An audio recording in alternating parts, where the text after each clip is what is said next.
बच्चों, कैसे आप सब लोग? होप सो सब बढ़िया होंगे। तो माई सेल्फ सुधीर सर। बच्चों, जो लेक्चर सीरीज हमारी चल रही है फॉर इकोनॉमिक्स ऑनर्स सेमेस्टर 1, और पेपर है हमारा स्टैटिस्टिक्स 1 या इंटरमीडिएट या बेसिक स्टैटिस्टिक्स, जो भी आप कह रहे हैं, ठीक है। तो विदाउट वेस्टिंग द टाइम हम लोग नेक्स्ट लेक्चर आपके साथ डिस्कस करने जा रहे हैं। बच्चों, पिछली क्लास में मैंने आपको पिछले लेक्चर में first positional measurement of central value discuss किया था, विच वाज द मीडियन। तो मीडियन एक पोजिशनल मेजरमेंट था, जिसका मतलब था कि डाटा पे मीडियन का फॉर्मुलेशन लगाने से पहले आप डाटा को पोजीशंस में अरेंज करेंगे, उसके बाद आप जो भी फॉर्मुलेशन देंगे वो दे दीजिए, हम लोग वर्क करेंगे। ऐसा ही मेरे बच्चों, मीडियन इज आल्सो, या मीडियन से आगे अगर जो मेरा टॉपिक है दिस इज मोड। तो mode is also the another positional measurement of central value, ठीक है बेटा। तो मोड में भी जो भी फॉर्मूला रहता होगा वो रहेगा, आज कोई प्रॉब्लम नहीं है। लेकिन मोड में क्या है, जब भी आप मोड का कोई भी फॉर्मूला मुझे देंगे, जो भी बात बताएंगे, सबसे पहले आप डाटा को पोजीशंस में अरेंज करेंगे। क्यों? क्योंकि mode is also the positional measurement. अब जैसा कि आपने मेरे बच्चों देखा होगा या सुना होगा मोड के बारे में, कि मोड एक्स की उस वैल्यू को कहते हैं जिसके कोरस्पॉन्डिंग फ्रीक्वेंसी मैक्सिमम होती है। कोई प्रॉब्लम नहीं है, लेकिन आज मुझे थोड़ी सी प्रॉब्लम है। यह बात कहना कि मोड एक्स की उस वैल्यू को कहते हैं जिसके कोरस्पॉन्डिंग फ्रीक्वेंसी मैक्सिमम है, यह बिल्कुल बात सच है, सही है। लेकिन अगर डाटा कुछ चेंजेबल है, चेंजेबल मतलब अगर डाटा कुछ कंडीशंस को सेटिस्फाई नहीं कर रहा है, तो फिर यह डेफिनेशन वैलिड नहीं रहती। वो कंडीशंस क्या है, मैं समझाता हूं आपको। देखिए, मान लीजिए कोई डाटा है और डेफिनेशन आप ये देना चाहते हैं कि एक्स की उस वैल्यू को मोड कहेंगे जिसके कोरस्पॉन्डिंग फ्रीक्वेंसी मैक्सिमम होगी। ये डेफिनेशन तब वायलेट हो जाती है जब तीन में से कोई भी एक सिचुएशन अकर हो जाती है। सबसे पहली सिचुएशन क्या है कि अगर डाटा के अंदर दो फ्रीक्वेंसी मैक्सिमम है, इसका मतलब दो वैल्यूज एक्स की आपको ऐसी मिल रही हैं जिनके कोरस्पॉन्डिंग फ्रीक्वेंसी मैक्सिमम है। मेरे बच्चों, इस केस में अगर आप थोड़ा सा डीपली डिस्कशन करें तो मोड का डेफिनेशन ये नहीं रह जाता कि मोड एक्स की उस वैल्यू को कहते हैं जिसके कोरस्पॉन्डिंग फ्रीक्वेंसी मैक्सिमम होती है। क्योंकि अगर दो फ्रीक्वेंसी मैक्सिमम है तो आप किसको मोड कहोगे? एक्स आई को मोड कहोगे या एक्स जे को मोड कहोगे? मान लो एक्स आई के कोरस्पॉन्डिंग फ्रीक्वेंसी मैक्सिमम है, एक्स जे के कोरस्पॉन्डिंग फ्रीक्वेंसी मैक्सिमम है, तो आप किसको मोड कहोगे? नहीं कह सकते, कंफ्यूजन क्रिएट हो गया। आगे चलते हैं। कभी कभी क्या होता है मेरे बच्चों, सेकंड जो प्रॉब्लम है वो ये है कि जो मैक्सिमम फ्रीक्वेंसी है वो डाटा के इनिशियल पार्ट में अकर हो जाती है या फिर डाटा के लास्ट पार्ट में अकर हो जाती है। तो अगर मैक्सिमम फ्रीक्वेंसी एक ही है बट वो डाटा के इनिशियल 25% में बिलोंग कर रही है, क्योंकि मोड तो पोजिशनल मेजरमेंट है, तो आपने डाटा को पोजीशन में लगाया होगा, बट जो मैक्सिमम फ्रीक्वेंसी आपकी आ रही है वो डाटा के इनिशियल 25% में अकर कर रही है या फिर डाटा के लास्ट 25 में अकर कर रही है, तो भी मोड मैक्सिमम फ्रीक्वेंसी के कोरस्पॉन्डिंग नहीं माना जाता। ऐसा मैं नहीं बोल रहा हूं, ऐसा स्टैटिस्टिशियन बोल रहे हैं, मैं तो आपको सिर्फ समझा रहा हूं। दूसरा, जो थर्ड प्रॉब्लम थी जिसमें आप ये नहीं कहेंगे कि मोड एक्स की उस वैल्यू को कहते हैं जिसके कोरस्पॉन्डिंग फ्रीक्वेंसी मैक्सिमम होती है, मेरे बच्चों, वो ये है कि अगर डाटा के अंदर इर्रेगुलरिटीज है।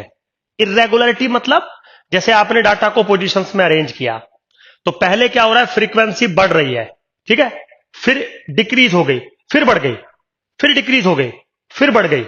This is called irregularities in the data. अगर ऐसे होता, फ्रीक्वेंसी बढ़ती चली जा रही है या फिर फ्रीक्वेंसी पहले बढ़ी और फिर कम हो गई, कम होती चली जा रही है, तो ठीक है, प्रॉब्लम नहीं है। लेकिन अगर फ्रीक्वेंसी बढ़ती चली जा रही है, फिर अचानक से कम, फिर अचानक से ज्यादा, फिर अचानक से कम, तो इस टाइप के डाटा को हम कहते हैं इर्रेगुलरिटीज डाटा। तो मेरे बच्चों, अगर ये तीनों प्रॉब्लम अकर होती हैं आपके सामने, तो हम कभी भी मोड एक्स की उस वैल्यू को कंसीडर नहीं करते जिसके कोरस्पॉन्डिंग फ्रीक्वेंसी मैक्सिमम होती है। ठीक, तो कौन कौन सी वो तीन सिचुएशंस हैं? एक तो मैक्सिमम फ्रीक्वेंसी रिपीटेड नहीं होनी चाहिए, एक तो मैक्सिमम फ्रीक्वेंसी डाटा के स्टार्टिंग में या लास्ट में नहीं होनी चाहिए, तीसरा डाटा के अंदर इरेगुलरिटीज नहीं होनी चाहिए।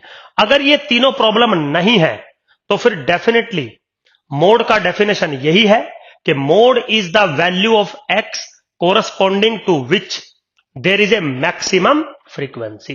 तो मैक्सिमम फ्रीक्वेंसी के कोरस्पॉन्डिंग जो भी एक्स होगा, वेरिएबल होगा, उसको हम मोड कहेंगे अगर ये तीन प्रॉब्लम्स अकर नहीं हो रही है तो। और अगर इन तीनों में से कोई भी एक प्रॉब्लम या दो या तीनों अकर हो जाती है डाटा के अंदर, तो मोड इस डेफिनेशन से डिफाइंड नहीं होता। तो फिर आप पूछेंगे सुधीर सर फिर मोड कैसे निकलेगा? मेरे बच्चों, फिर मोड निकालने के लिए हम एक अनदर फॉर्मुलेशन यूज करते हैं जिसका नाम है ग्रुपिंग मेथड, जिसका नाम है ग्रुपिंग मेथड। तो चलिए होगा कुछ ग्रुपिंग मेथड एक बार देख लेते हैं। तो how to calculate the mode in this situation? By the grouping method. अब ग्रुपिंग मेथड क्या होता है, क्या कहता है? कुछ नहीं कहता कि अगर जो तीन प्रॉब्लम अभी मैंने आपको 5 मिनट पहले समझाई, उनमें से कोई भी प्रॉब्लम अगर आकर हो रही है तो आप कुछ मत करो, एक्स की वैल्यूज लिखिए, लेकिन point to be noted positions में कन्वर्ट करके लिखना है। फिर आप कोरस्पॉन्डिंग फ्रीक्वेंसीज लिखिए और फिर आप मोड निकालने के लिए आप ग्रुपिंग करना शुरू करिए, ग्रुपिंग थ्योरी का यूज करिए, क्योंकि नाम है ग्रुपिंग मेथड। ग्रुपिंग थ्योरी क्या कहती है? पहले दो फ्रीक्वेंसी को ऐड करो, पहली दूसरी, फिर अगली दो फ्रीक्वेंसी को ऐड करो, थर्ड फोर्थ, फिर नेक्स्ट दो को करो, फिर नेक्स्ट दो को करो, करते चले जाओ और एक कॉलम क्रिएट कर लो जिसके अंदर आपने कॉन्जिक्यूटिव दो दो फ्रीक्वेंसीज को ऐड किया हुआ है। चलिए कोई बात नहीं, फिर एक नेक्स्ट कॉलम हम क्रिएट करेंगे जिसमें हम क्या करेंगे, जो सबसे पहली फ्रीक्वेंसी है उसको छोड़ देंगे, उससे जो नेक्स्ट टू फ्रीक्वेंसीज है उनको हम ऐड करेंगे। समझ गए? तो पहले वाली को छोड़ दिया तो सेकंड वाली और थर्ड वाली को ऐड करेंगे, फिर फोर्थ और फिफ्थ को ऐड करेंगे, दो दो को ऐड करेंगे और करते चले जाएंगे। That's it. फिर एक अगला कॉलम बनाएंगे जिसमें हम तीन फ्रीक्वेंसी को एक साथ ऐड करेंगे, फर्स्ट सेकंड थर्ड, फिर अगली तीन को ऐड करेंगे, fourth fifth sixth, up to so on, करते चले जाएंगे। फिर क्या करेंगे, एक को छोड़ देंगे, उससे नेक्स्ट तीन फ्रीक्वेंसी को ऐड करते चले जाएंगे, फिर दो को छोड़ देंगे, उससे नेक्स्ट थ्री ऐड करते चले जाएंगे। तो अप्रोक्सीमेटली 6 कॉलम्स आपके बन जाएंगे। बन गए। अब हमें क्या करना है कि हर कॉलम में जो मैक्सिमम नंबर होगा उसके कोरस्पॉन्डिंग एक्स वेरिएबल्स को लिखते चले जाएंगे। समझ गए? तो फर्स्ट कॉलम में कौन एक्स के कोरस्पॉन्डिंग मैक्सिमम फ्रीक्वेंसी थी, सेकंड कॉलम में कौन मैक्सिमम फ्रीक्वेंसी थी एक्स, किस एक्स के कोरस्पॉन्डिंग, वो लिखते हुए चले जाएंगे। और जो भी एक्स मैक्सिमम टाइम रिपीट होगा दैट इज योर मोड। बिल्कुल सिंपल, एक एग्जांपल से आपको मैं समझाऊंगा पहले। तो ग्रुपिंग मेथड कहां यूज करते हैं, आपको पता लगा। ग्रुपिंग मेथड कैसे वर्क करता है? सर ग्रुप्स बना के वर्क करते हैं। तो बहुत सारे कॉलम्स हम लोग बनाएंगे और हर कॉलम के अंदर जो भी मैक्सिमम नंबर होगा वो देखेंगे कि किस किस एक्स के कोरस्पॉन्डिंग या किस किस फ्रीक्वेंसी के कोरस्पॉन्डिंग वो नंबर आ रहा है। तो जिस भी एक्स के कोरस्पॉन्डिंग में आएगा वो हम नोट डाउन कर लेंगे। जो भी एक्स मैक्सिमम टाइम्स तक रिपीटेड होगा that is your mode bye the grouping method. ठीक है, सिंपल है। एक छोटा सा एग्जांपल मैंने नोट्स में भी लिया हुआ है और यहां पे भी मैं ले लेता हूं मेरे बच्चों। अब क्वेश्चन देखिए। सबसे पहले क्वेश्चन था फाइंड मोड। तो डाटा क्या है, 1 2 3 4 5 6 7 8 9 10 11 12। तो लकीली डाटा पोजीशन में ही अरेंज है। बी केयरफुल, अगर नहीं होता तो पहले करना होता आपको। अब डाटा को आप देखिए, डाटा का फ्रीक्वेंसी है 3 8 15 23 35 40 32 28 20 45। अब आपका जो मॉडुलस क्लास बन रही है मेरी, वो यहां पे बन रही है 45। अब थोड़ा सा आप देखिए, 45 मैक्सिमम फ्रीक्वेंसी है, एक ही जगह पे है, बट वो डाटा का लास्ट 25% के अंदर बिलोंग कर रही है। अगर यहां पे करती मान लीजिए, या फिर यहां पे ले लीजिए, सपोज फॉर एग्जाम्पल, तो लास्ट 25 में अकर कर रही है, तो ये 45 के कोरस्पॉन्डिंग जो 10 है ये मोड नहीं हो सकता। अच्छा, दूसरा, इस डाटा में इरेगुलरिटी भी है। कैसे है? पहले 3 का 8 हुआ, 15, 23, 35, 40, है ना? तो 40 तक इंक्रीज हुआ, फिर डिक्रीज हो गया, 32, 28, 20, फिर इंक्रीज हो गया। Be careful. तो ऐसे अगर डाटा में अप एंड डाउन है तो हम उस डाटा को कहते हैं डाटा ऑफ इरेगुलरिटीज। कोई प्रॉब्लम नहीं है। वहां पर भी मैक्सिमम फ्रीक्वेंसी के कोरस्पॉन्डिंग जो एक्स होता है उसको मोड नहीं माना जाता। तो टेक्निकली इस डाटा का मोड 10 नहीं है। समझ गए? अब क्वेश्चन ये आएगा, सुधीर सर अगर इसका मोड 10 नहीं है, चलो आपने जो प्रॉब्लम हमें गिनवाई वो हम समझ गए, तो how to calculate the mode? मैंने बोला बेटा ग्रुपिंग मेथड से हम इसको यूज करेंगे। अब ग्रुपिंग मेथड से कैसे यूज करेंगे आते हैं आपके सामने। देखिए, डाटा मैंने लिख लिया 1 2 3 4 5 अप टू 12 तक, और कोरस्पॉन्डिंग फ्रीक्वेंसी मैंने आपके सामने लिख दी, है ना? 3, 8, 15, 23, 35 सब कुछ मैंने लिख दिया। फिर हमें क्या करना होता है, जैसा कि मैंने आपको बोला है, फिर हमें क्या करना होता है कि दो फ्रीक्वेंसीज का सम करना है। तो इन दो फ्रीक्वेंसी का सम यहां पे लिख लिया, फिर अगली दो फ्रीक्वेंसी का सम यहां पे लिख लिया, फिर अगली दो फ्रीक्वेंसी का सम यहां पे लिख लिया, अप टू सो ऑन। फिर क्या किया, एक फ्रीक्वेंसी को हमने ड्रॉप कर दिया, एक फ्रीक्वेंसी को हमने छोड़ दिया। किसको छोड़ना है? फिर मान लीजिए इसको छोड़ दिया, फिर अगली दो को ऐड किया, यहां पे आ गया, फिर नेक्स्ट 2 को ऐड किया, यहां पे आ गया, फिर नेक्स्ट 2 को ऐड किया, यहां पे आ गया, अप टू सो ऑन। अब पहली दो को तो छोड़ेंगे नहीं, फिर रिपीट हो जाएगा। तो अब हम 3-3 का ग्रुप बनाएंगे। तो हम 3-3 का जब ग्रुप बनाएंगे मेरे बच्चों, तो फर्स्ट 3 को जब मैं ऐड करूंगा मैं यहां पे लिखूंगा, फिर मैं नेक्स्ट 3 को ऐड करूंगा, फिर मैं यहां पे लिखूंगा, फिर मैं नेक्स्ट 3 को ऐड करूंगा, फिर मैं यहां पे लिखूंगा, अप टू सो ऑन। फिर क्या करेंगे, फिर एक को छोड़ के नेक्स्ट 3 को ऐड करते चले जाओ और एक कॉलम में लिखते चले जाओ, फिर 2 को छोड़ करके नेक्स्ट 3 को ऐड करते चले जाओ, नेक्स्ट 3 को ऐड करते चले जाओ और 6th कॉलम बना लो। तो ऐसे आपके 6 कॉलम बन गए। और अब मैंने बोला कि हर कॉलम में देखो मैक्सिमम नंबर कहां पर है और वो किस किस एक्स के कोरस्पॉन्डिंग रिपीटेड है। जैसे अगर आप गौर से देखें, पहले कॉलम में मैक्सिमम नंबर है 45 जो 10 के कोरस्पॉन्डिंग रिपीटेड है। तो जो 10 है, मतलब यहां पे मैंने कॉलम नंबर लिखे हैं, पहले कॉलम में मैक्सिमम नंबर क्या है 45 और वो किसके कोरस्पॉन्डिंग रिपीटेड है 10 के कोरस्पॉन्डिंग रिपीटेड है। फिर नेक्स्ट में आइए, नेक्स्ट में जो मैक्सिमम नंबर है वो 75 है और वो किन दो नंबर के कोरस्पॉन्डिंग रिपीटेड है 5 और 6 के कोरस्पॉन्डिंग। तो सेकंड में मैंने 5 और 6 लिख दिया। फिर आप थर्ड पे आइए, थर्ड 72 और किस कॉलम के किस नंबर के कोरस्पॉन्डिंग रिपीटेड है 6 और 7। तो मेरे बच्चों 6 और 7 लिख दिया, ठीक। फिर आप नेक्स्ट में आइए, 98 है, 98 किस किस के कोरस्पॉन्डिंग है 4, 5, 6। तो मेरे बच्चों 4, 5, 6 सबको चेक कर लीजिए। चेक कर लिया। अब इसके अंदर जो भी नंबर मैक्सिमम टाइम रिपीट हुआ होगा उसको आप चेक करिए। तो 10 एक ही बार रिपीट हुआ है, 5 जो रिपीट हुआ है वो एक बार यहां पे रिपीट हुआ है, 2 बार और एक 3 बार, 3 बार रिपीट हुआ है। चलो कोई बात नहीं। अगर आप 6 को देखें तो 6 कितनी बार रिपीट हुआ, 1 बार, 2 बार, 3 बार, 4 बार, 5 बार। सबसे मैक्सिमम टाइम 6 रिपीट हुआ है। That's why mode of this data is 6 मेरे बच्चों। This is very simple grouping method. Groups बनाने पड़ेंगे, 6 कॉलम्स बनेंगे। हर कॉलम में जो भी मैक्सिमम नंबर है, मैक्सिमम फ्रीक्वेंसी है या मैक्सिमम सम है फ्रीक्वेंसी का, उसके कोरस्पॉन्डिंग एक्स देखिए और जो भी एक्स मैक्सिमम बार रिपीट होगा that is your modulus value. That's it, very simple. ठीक है बेटा, मतलब इतना कोई टिपिकल टास्क नहीं है, बहुत ही इजी टास्क है ये। अब बारी आती है, ये तो था डिस्क्रीट फ्रीक्वेंसी फिनोमिना। अब बारी आती है कि मोड अगर आपको कंटिन्यूअस डाटा का कैलकुलेट करना हो तो कंटिन्यूअस डाटा आप समझ गए होंगे क्या होता है ना, वो क्लास इंटरवल वाला 0 to 10, 10 to 20, 20 to 30 up to so on, corresponding frequency. तो मेरे बच्चों बिल्कुल सेम बात है, यहां पर भी आपको क्या करना होगा कि आपको मॉडुलस क्लास पहले निकालनी होगी। मॉडुलस क्लास वही डेफिनेशन है जैसे आप मोड निकालते हो। तो मॉडुलस क्लास उस क्लास को कहते हैं जिसके कोरस्पॉन्डिंग फ्रीक्वेंसी मैक्सिमम होती है, बट वो मैक्सिमम फ्रीक्वेंसी डाटा के इनिशियल पार्ट में नहीं होनी चाहिए, रिपीटेड नहीं होनी चाहिए और डाटा के अंदर इर्रेगुलरिटीज नहीं होनी चाहिए। अगर ऐसा होता है तो मॉडुलस क्लास पहले ग्रुपिंग मेथड से कैलकुलेट होगी।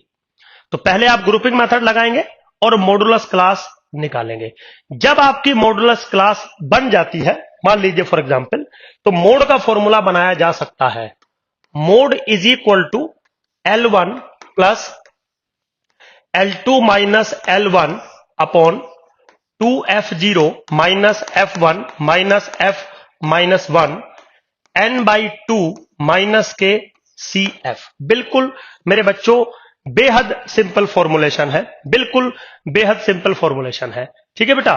तो अब अगर आप इसको थोड़ा सा गौर से देखें, इसको थोड़ा सा गौर से देखें मेरे बच्चों, जो मैं कह रहा हूं कि बहुत सिंपल फॉर्मुलेशंस है।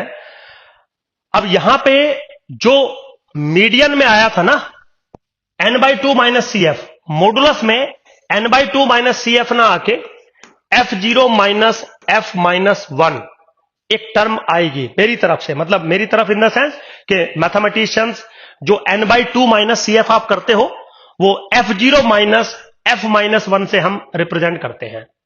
तो अब यहां पे कुछ टर्म ऐसी है मेरे बच्चों जो हो सकता है बुक्स में कुछ डिफरेंट तरीके से लिखी हो, क्योंकि बुक पढ़ोगे आप, हो सकता है कोई डिफरेंट बुक पढ़ो आप, जैसे डिवोर है, डिवोर की नोटेशन कुछ और हो सकती है। अच्छा, कोई आपका क्लास टीचर पढ़ाएगा तो नोटेशन डिफरेंट हो सकती है। तो नोटेशन को यहां पर समझ लेना एक बार बहुत जरूरी है। क्या है, जैसे मान लीजिए आपका मॉडल क्लास आया होगा L1 टू L2, और समझ गए होंगे आप मॉडल क्लास कैसे मैंने बनाया होगा। उसके कोरस्पॉन्डिंग जो फ्रीक्वेंसी होगी वो होगी F0, उसके कोरस्पॉन्डिंग जो फ्रीक्वेंसी होगी दैट इज F0। उससे जो पहली क्लास होगी उसकी फ्रीक्वेंसी होगी F-1, और इससे जो अगली क्लास होगी वो होगी फ्रीक्वेंसी F1। Very simple. तो सबसे पहले आप मॉडुलस क्लास निकालेंगे, निकाल लिया जी, L1 L2 है ना। अब L1 L2 अगर आपको मिल गया तो तीन चीजें आपके सामने बचती हैं, F0, F1 और F-1। फॉर्मूला क्या है, L1 plus L2 minus L1 divided by 2F0 minus F1 minus F minus 1 into the bracket F0 minus F minus 1। ठीक है। तो वहां पे जो N/2 था वो F0 हो गया और जो CF था वो हो गया F माइनस 1। और है क्या ये, मॉडुलस क्लास के कोरस्पॉन्डिंग जो फ्रीक्वेंसी है वो F0 है, उससे प्रीवियस क्लास की जो फ्रीक्वेंसी है वो F माइनस 1 है, और उससे नेक्स्ट क्लास की जो फ्रीक्वेंसी है वो है F1 बेसिकली। ठीक है, बिल्कुल सिंपल है, कोई ऐसा टिपिकल टास्क नहीं मैं आपके सामने रख रहा हूं बच्चों। तो ये जो फॉर्मूला मैंने बनाया आपके सामने, दिस इज वेरी सिंपल। बस इसमें एक प्रॉब्लम है, कभी कभी क्या होता है, जो ये डिनोमिनेटर पार्ट है, कौन सा, 2F0 minus F1 minus F minus 1, ये मेरे बच्चों जीरो बन जाता है। कभी कभी, हमेशा नहीं बनता, बट कभी कभी ये जीरो बन जाता है। तो जिस केस में ये जीरो बन जाएगा उस केस में जो मॉडुलस का जो फॉर्मूला बनेगा है ना, मैं लिख भी देता हूं, if 2F0 minus F1 minus F1 is equal to 0, now in this case then mode जो मेरा बनेगा that is L1 plus L2 minus L1 F0 minus F minus 1 divided by F0 minus F minus 1 modulus value plus F0 minus F1। मेरे बच्चों ये formula बनेगा mode का अगर ये पार्ट जीरो हो जाता है तो, और नहीं होता है तो जो लिखा है वो वर्क करेगा, आपका कोई प्रॉब्लम नहीं है बिल्कुल भी। ठीक है मेरे बच्चों। अब ये तो था मोड कंटीन्यूअस डिस्ट्रीब्यूशन के रेस्पेक्ट में। ठीक है, तो जिस केस में भी आपको मोड की प्रॉब्लम आए, मतलब मैक्सिमम फ्रीक्वेंसी वो तीन कंडीशन को सेटिस्फाई ना करे, आप ग्रुपिंग मेथड लगाइए, जो भी मॉडुलस क्लास आएगी उसको फाइंड कर लीजिए, और उसके कोरस्पॉन्डिंग सारी वैल्यूज आप पुट करके मोड निकाल सकते हैं। यहां पे जो प्रॉब्लम आएगी उसका सॉल्यूशन मैंने आपको यहां से दे दिया। ठीक है मेरे बच्चों, अब क्या होता है, एक छोटी सी प्रॉब्लम है मोड में। क्या है कि कभी कभी क्या होता है मेरे बच्चों कि जो ग्रुपिंग मेथड है वो भी मोड देने में आपको अनसेटिस्फाइड हो जाता है, मतलब वहां से भी आपको मोड नहीं मिलता, मींस ग्रुपिंग मेथड भी फेल हो जाता है when we calculate the mode.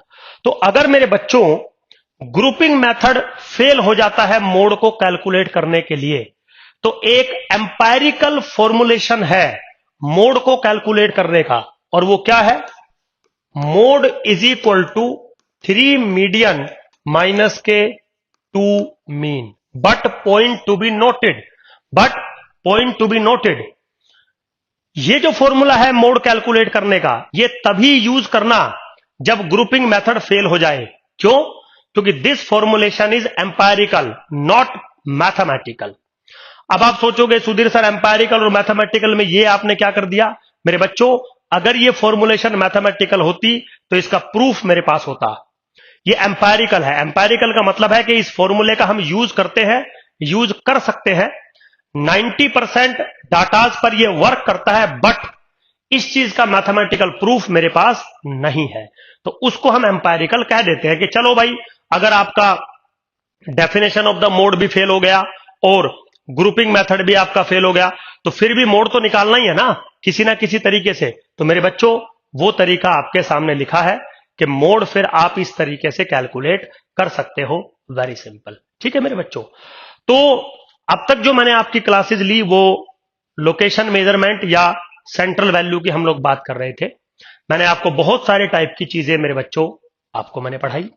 अब क्या है कि ये जो मेजरमेंट मैंने आपको पढ़ाए, arithmetic mean, geometric mean, harmonic mean, median और मोड, इनके बीच में आपस में कुछ रिलेशनशिप एग्जिस्ट करते हैं।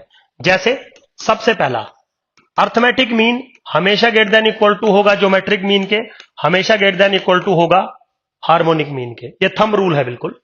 नाउ सेकंड, ज्योमेट्रिक मीन का स्क्वायर हमेशा बराबर होगा arithmetic mean into harmonic mean, confirm बात है। नाउ थर्ड पॉइंट, अर्थमेटिक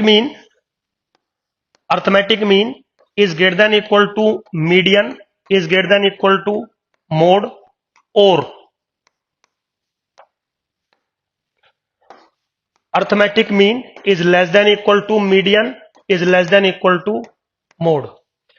इसका मतलब है मेरे बच्चों, दुनिया का कोई भी डाटा है, अर्थमेटिक मीन, मीडियन और मोड अगर आप कैलकुलेट कर सकते हैं, तो अर्थमेटिक मीन या तो मोड से बड़ा होगा या तो छोटा, मुझे एग्जैक्टली नहीं पता है, बट मीडियन हमेशा उन दोनों के बीच में होगा। और अगर कोई डाटा सिमेट्रिक है, अभी मैं आगे चल के आपको पढ़ाऊंगा सिमेट्रिक डाटा के बारे में, तो कंफर्म मीन, मीडियन और मोड बराबर होंगे। तो इक्वल भी हो सकते हैं तीनों, सेम हो सकते हैं तीनों, बट वो तभी होंगे जब आपका डाटा सिमेट्रिक होगा। अदरवाइज मीडियन अर्थमेटिक मीन और मोड के बीच में लाई करता है। तो अगर अर्थमेटिक मीन मोड से बड़ा है तो ये कंडीशन सेटिस्फाई होगी, और अगर अर्थमेटिक मीन मोड से छोटा है तो ये कंडीशन सेटिस्फाई होगी। मेरे बच्चों, सारी चीजें बिल्कुल सिंपल हैं, कोई भी टेक्निकल प्रॉब्लम नहीं आती इन चीजों में, बस आपको फॉर्मुलेशंस अच्छे से पता होनी चाहिए। तो ये जो मैंने क्लासेस आपको दी, ये मेजरमेंट ऑफ लोकेशन की थी या मेजरमेंट ऑफ सेंट्रल वैल्यू की थी। अब जो डिस्पर्जन है वो हम नेक्स्ट क्लास से स्टार्ट करेंगे। नेक्स्ट जो टॉपिक होगा मेरे पहले, वो मेरे बच्चों partition of the data topic है, वहां से मैं स्टार्ट करूंगा। होप सो आपको चीजें समझ में आ रही होंगी। Thank you very much.